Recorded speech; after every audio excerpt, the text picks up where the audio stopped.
그렇게 창조의 하나님의 권능을 믿고 그분의 섭리와 경륜을 인정했던 우리의 신앙의 선배들이 어떻게 살아갔나 한번 볼까요? 히브리서 11장 36절. 11장이 믿음장입니다. 또 어떤 이들은 믿음이 있는 자들이에요. 희롱과 채찍질 뿐 아니라 결박과 옥에 갇히는 시험도 받았으며 돌로 치는 것과 톱으로 켜는 것과 시험과 칼에 죽는 것을 당하고 양과 염소의 가죽을 입고 유리하여 궁핍과 환난과 학대를 받았으니 이런 사람은 세상이 감당치 못하도다. 저희가 광야와 산중과 암혈과 토굴에 유리하였느니라. 근데도 견디더라. 그런데도 이기더라. 이 이야기하고 있는 거예요. 하나님께서 당신의 백성들 중 어떤 무리를 택하여 희롱과 채찍질과 결박과 옥에 갇히게 하셨어요. 돌로 치는 것과 톱으로 켜는 것과 칼과 궁핍과 환난과 학대를 받게 하셨어요. 광야와 산중과 암혈과 토굴에서 평생을 지내게 하셨어요. 심지어 카타콤, 갑바도기아 무덤 속에서 평생 4대를 살게 하신 적도 있어요. 근데 그들이 이겨내더라는 것입니다. 여전히 하나님을 붙들고 있더라는 거예요. 거기에서 하나님의 전능하심이 드러나는 거예요. 진짜 하나님은 전능하시구나. 어떻게 인간이 톱으로 켜고 있는데 그런데도 하나님을 원망하지 않을 수 있어요. 하나님의 전능이 그를 만드신 거 아닙니까? 그 하나님의 새창조의 전능의 능력이 그의 삶 속에 나타나고 있는 거예요. 여러분, 누가 지금 여러분을 톱으로 켜는 사람이 있습니까? 아무리 몸이 아파도 나무 톱으로 켜는 사람이 있어요?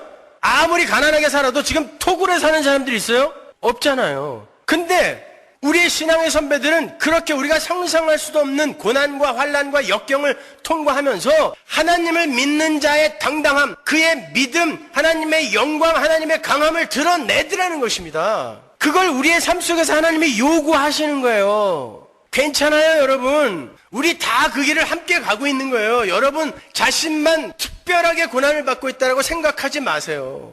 제가 그저께 참 혀를 깨물고 죽고 싶을 만큼 심한 욕을 들었는데 절도로 교주라는 거예요.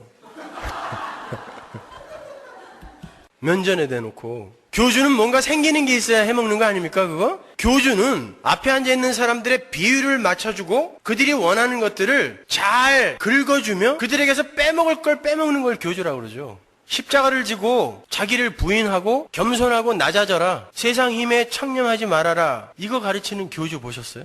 왜 저한테 그런 소리 하냐 그랬더니 당신만 다르게 이야기를 하는데 당신의 골수 팬들이 자기 주변에 너무 많다는 거예요. 사람이 어떻게 사람을 그렇게 만드냐는 것입니다.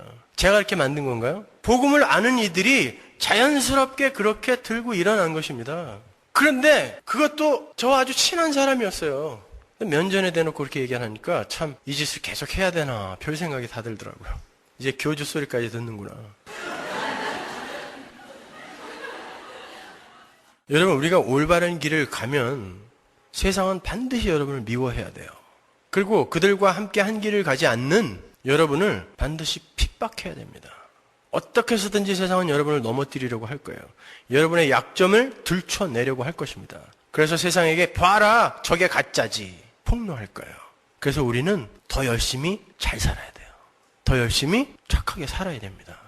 그렇게 우리가 이해할 수 없는 어려운 상황 속에서도 우리는 사도 바울과 같은 위대한 신앙 고백을 해내야 돼요. 로마서 8장 34절 보세요. 누가 정죄하리요? 죽으실 뿐 아니라 다시 살아나신 이는 그리스도 예수시니 그는 하나님의 우편에 계신 자여 우리를 위하여 간구하시는 자니라. 그래서 누가 우리를 그리스도의 사랑에서 끊으리요? 환난이나 공고나 핍박이나 기근이나 적신이나 위험이나 칼이랴? 기록된 바 우리가 종일 주를 위하여 죽임을 당케 되며 도살할 양같이 여김을 받았나이다 함과 같으니라. 그러나 이 모든 일에 우리를 사랑하시는 이로 말미암아 우리가 넉넉히 이기느니라. 이런 일이 없다는 게 있다라는 거예요.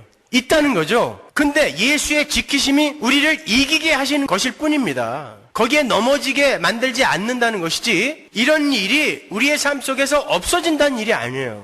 그때에 당당하게 그래도 나는 갈 거야. 그래도 나는 갈 거야. 니들이 뭐라고 욕해도 상관없어. 나는 그래도 갈 거야. 그리로 가야 되는 거예요. 하나님은 바로 이 고백을 우리로부터 듣고 싶은 거예요. 환난이나 공고나 핍박이나 기근이나 위험 속에서도 세상아 그 어떤 것으로 한번 나를 괴롭혀봐라. 내가 흔들리나? 난 절대 흔들리지 않아. 우리 하나님께서 나를 사랑하시고 나를 선택하셔서 지금도 섭리와 경륜으로 이 순간에도 나를 이끌고 계심으로 나는 이까지 고난들 넉넉히 이길 수 있어. 바로 이 고백, 이 믿음의 고백을 듣고 싶으신 거예요. 하나님은요. 그 자리로 우리를 이끌고 가는 거예요. 그런데 그 상황들을 바꿔달라는, 여전히 젖병 물고 저쪽 기저귀 갈아줘 이러고 있는 당신의 백성들을 볼 때 하나님이 얼마나 속이 타시겠습니까?